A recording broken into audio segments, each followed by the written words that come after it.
नमस्कार. कसे आहात तुम्ही सगळे? अपेक्षा करते छानच असाल. तर स्वागत आहे तुमचं माझ्या चॅनलवर.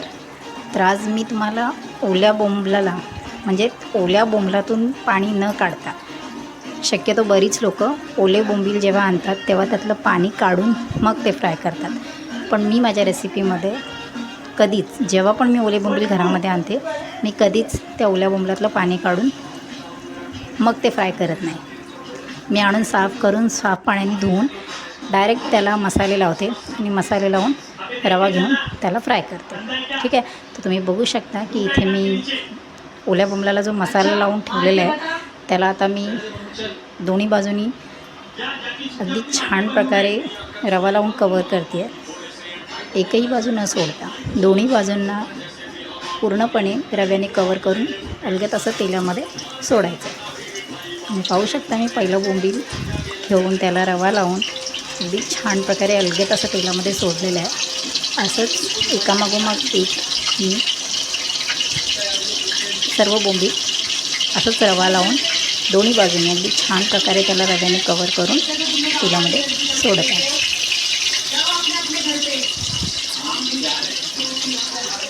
बऱ्याच लोकांना असं वाटतं का ओले बोंबील जेव्हा आपण डायरेक्ट बाजारातून आणतो त्याला साफ वगैरे करून धुवून घेतल्यानंतर जेव्हा आपण ते डायरेक्ट फ्राय करायला घेतो तर शक्यतो काही लोक असं करायला मागत नाही, कारण त्यांना असं वाटतं की असं डायरेक्ट त्यातलं ओल्या बोंबलामधून पाणी न काढता जर ते फ्राय केले गेले तर ते चिटकले जातं आणि मग ते पलटी मारण्याला त्यांना कठीण जातं पलटी मारण्यासाठी. पण मी शक्यतो कधीच असं करत नाही. माझ्या मुलांना ओले बोंबील अशा प्रकारे रवा लावून फ्राय केलेले ओले बोंबील खरंच खूप आवडतात. त्याच्यामुळे दर 3 दिवसांनी, 4 दिवसांनी, 2 दिवसांनी जसं मला जमेल तसं मार्केटमधून हे ओले बोंबील माझ्या घरी येतातच आणि दर 2-4 दिवसामध्ये हे आमचं अशा प्रकारचे ओले बोंबील फ्राय करून मी माझ्या मुलांना देतच असते. तुम्ही बघू शकता का मी एक एक बोंबील कसं अलगद उचलून त्याला रव्यामध्ये दोन्ही साईडनी कवर करून असं अलगद तेलामध्ये सोडत आहे. मी तुम्हाला पूर्ण शेवटपर्यंत ही प्रोसेस दाखवेन.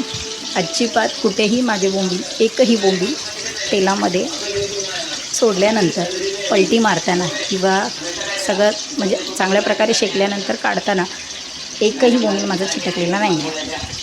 तर मी तुम्हाला शेवटपर्यंत ही प्रोसेस पूर्ण दाखवेल. व्हिडिओ शेवटपर्यंत नक्की पहा. शेवटी तुम्हाला अगदी सोनेरी रंग आलेले बोंबील तुम्हाला दिसतील, अगदी चांगल्या प्रकारे शेकलेले. तर इथं माझे एकामागोमाग एक मी सर्व बोंबील तेलामध्ये सोडलेले आहे. आधी मी गॅस थोडा लो केला होता, तर थोडा हाय केला आहे. छान असं म्हणजे आधीच तेल माझं खूप गरम झालं होतं, त्याच्यामुळे मी तो गॅस आधी स्लो ठेवला होता तेलामध्ये बोंबील सोडताना. पण आता माझे बोंबील सोडून झालेले आहेत, सो मी थोडं त्याला हाय केलं आहे गॅसला आणि आता ते बोंबील शेकवत आहे. तुम्ही पाहू शकता तेलामध्ये किती छान त्याला शेक लागतो आहे. माझं तेल अगदी चांगल्या प्रकारे गरम झालेलं आहे आणि मी एक एक करून जे काही बोंबील सोडलेले आहेत असं स्टेप बाय स्टेप मी सर्व असं स्टेप बाय स्टेप मी सर्व बोंबील तेलामध्ये सोडणार आहे. तर आता 5 मिनटाचा शेक लागलेला आहे.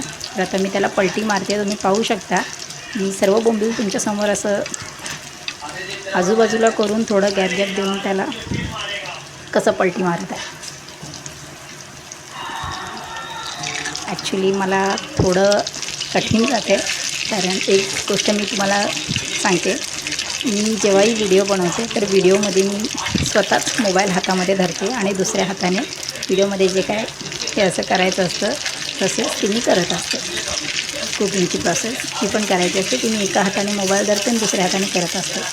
शक्यतो माझ्या घरामध्ये असं कोणी नाही आहे, म्हणजे लहान मुलं आहेत त्यांच्या हातात तर मी मोबाईल देऊ शकत नाही, कारण व्हिडिओ रेकॉर्ड करताना खूप जास्त हलतो त्यांचा हात वगैरे, त्याच्यामुळे व्हिडिओ अगदी चांगल्यारीत्या बनत नाही. त्यामुळे मी स्वतः एका हातामध्ये मोबाईल धरून दुसऱ्या हाताने ही कुकिंगची प्रोसेस करून तुम्हाला दाखवत आहे. तुम्ही पाहू शकता मी सर्व बोंबील पलटी केलेले आहेत. अशा प्रकारे ते सोनेरी रंग आलेला आहे त्यांना आणि तो जो तेलामध्ये जे फ्राय होत आहे अगदी सुरेख वाटत आहेत ते. मी दोन्ही बाजूंनी ते शेकवलेले आहेत. ठीक आहे. पलटी मारूनसुद्धा मी परत एकदा 5 मिनटं ठेवले होते. आधी 5 मिनटं ठेवले, त्यानंतर मी तुमच्यासमोर पलटी मारलेत. तर आत्ता ही 5 मिनटं मी तुमच्यासमोर आणखी शेकवते आहे त्याला. किती सुरेख दिसत आहेत आणि किती छान सोनेरी रंग असे आलेला आहे छान असे.